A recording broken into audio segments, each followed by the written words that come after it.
everybody, this is Dave Nasty over here at Next Level Guitar, and today what we're going to do is a really cool in the style of lesson, and we're going to focus on the acoustic guitar today and what we could do with some revolving bass notes and some simple chords. And what we're going to focus on is an E power chord, essentially in this second position, and we're going to move bass notes all around it. So let's just dive right on in and make this happen. Everybody, click on that link that you see below. I wasn't going to forget to mention it.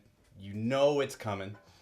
If you click on that link that you see below and you like what you're seeing here today, you know what? You're going to get a free video and a coinciding ebook that is not available on YouTube. And you achieve this by just clicking on that link. So you see it there below.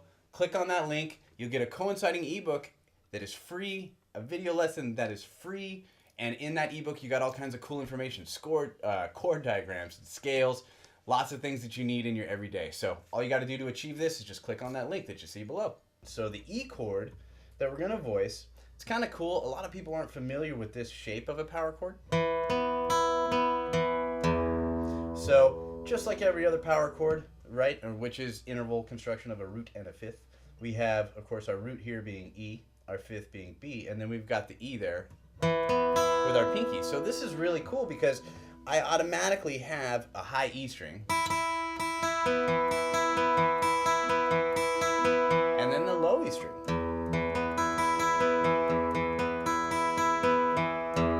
So that opens up a lot of really cool, almost suspended sounding tonality within the guitar, but really we're just accenting notes that are in the chord. First and foremost, that is our easy one.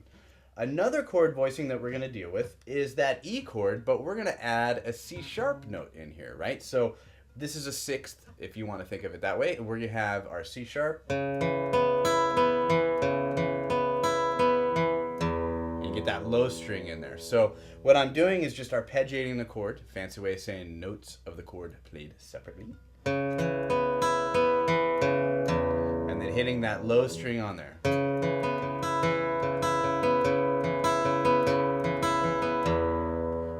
Really cool. You just get that droning E in there. But changing notes in the bass position, really, or inverting chords by changing the notes in the bass position. We're going to try to keep the theory out of this a little bit today. We just want to have fun and jam, man. We're playing in the style of our favorite guitar player. We're playing an acoustic. Sometimes we don't need a mouthful of words. Sometimes we just need cool chords, right? And that's all that we got. So within this now, what I'm going to do is I'm going to go like this. So I've got my first finger barred. It's realistically barring all these other strings, but the note that I'm shooting for is my B right here. And then in addition, I'm forming this E chord. And I put that low E in there as well. So really nice full sounding chord, and you get some cool movement. So to start with, we had this guy.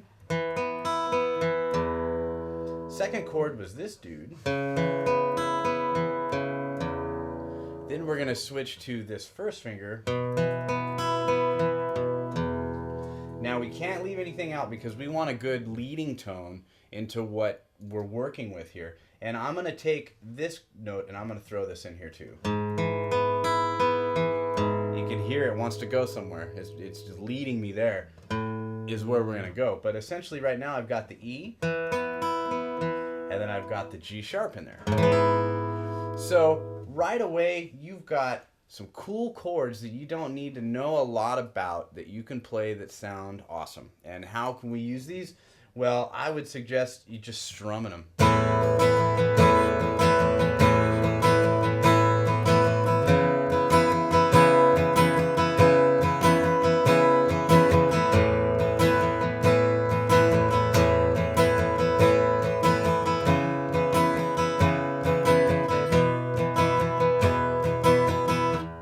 What's kind of cool about this, a lot of times when strumming chords on the acoustic, or chords in general, you know, you got to omit notes with your right hand because your root notice is established maybe with your left, and if you hit another note with your right hand, it'll just take it over and really ring throughout the chord and make it sound horrible.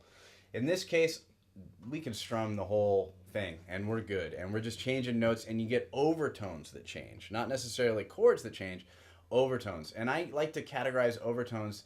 There's some of the things that you hear in the background of a chord, right? And they mix together with perhaps the change or how things are changing. And sonically, it makes you hear things that may be there, may not be there. Everybody hears overtones differently, and I think that's a really important thing to think about in rhythm. Not necessarily what's there, but what's implied, I guess, is what you can kind of think of. So we had this guy. All right, now here's the May I Help You chord at Guitar Center. Right here, check that guy out. This is just an A suspended second, but I came up with this chord when I was in high school because I thought if I used it in a band, it would keep me there. It's like job security. If my chords look complicated, then this guy can be good. That was my thinking. But I like it for this case because we're keeping all of what we talked about there a moment ago. We've got the E there. Now I had to swap out my finger. I had to put my middle finger there and then take my ring finger and move it over here. So check out that. Right? Eric Johnson, eat your heart out. Look at that crazy chord. All right, so now what we have here, chord number 1, chord number 2, chord number 3, chord number 4, and chord number 5. Really nice sounding chords that could be arpeggiated, that can be strummed.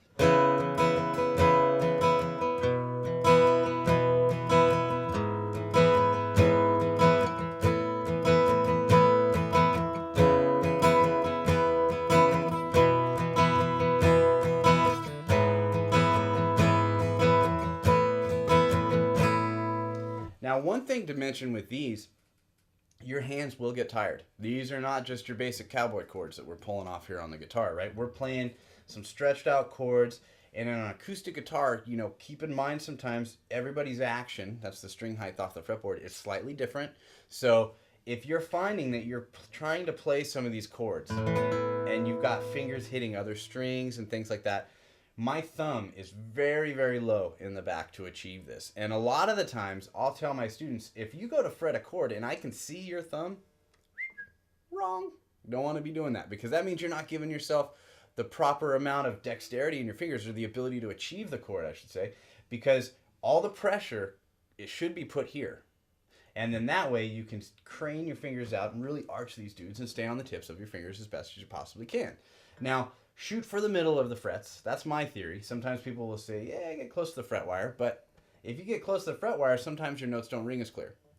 When you have a lot of movement in these little areas like this and you're pushing as hard as you can, if you shoot towards the middle of the frets, you give yourself a little bit of leeway either way with the chord. So you might naturally gravitate towards that fret wire and not even realize it or have to shoot for it. So that's why I always like to say go towards the middle. You get better tone.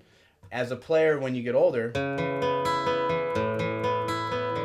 you realize more importantly than anything is that where you fret the notes on your fingers gives you a different sound. If you're really playing it on the tips of your fingers, you might have a brighter sound than if you're laid back and maybe using a fatter part of your finger. Tone is affected by everything.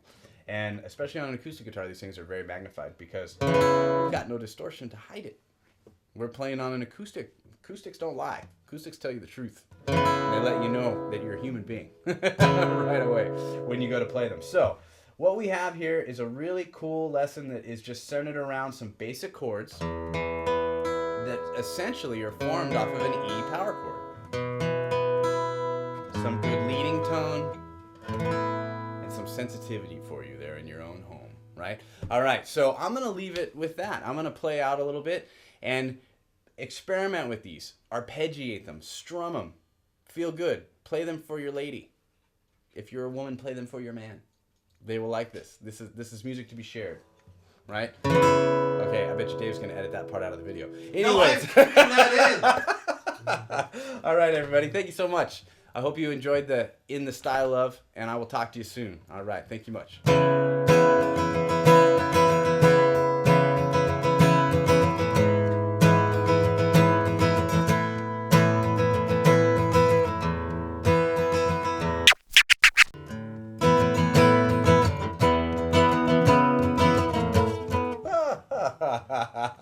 Take two.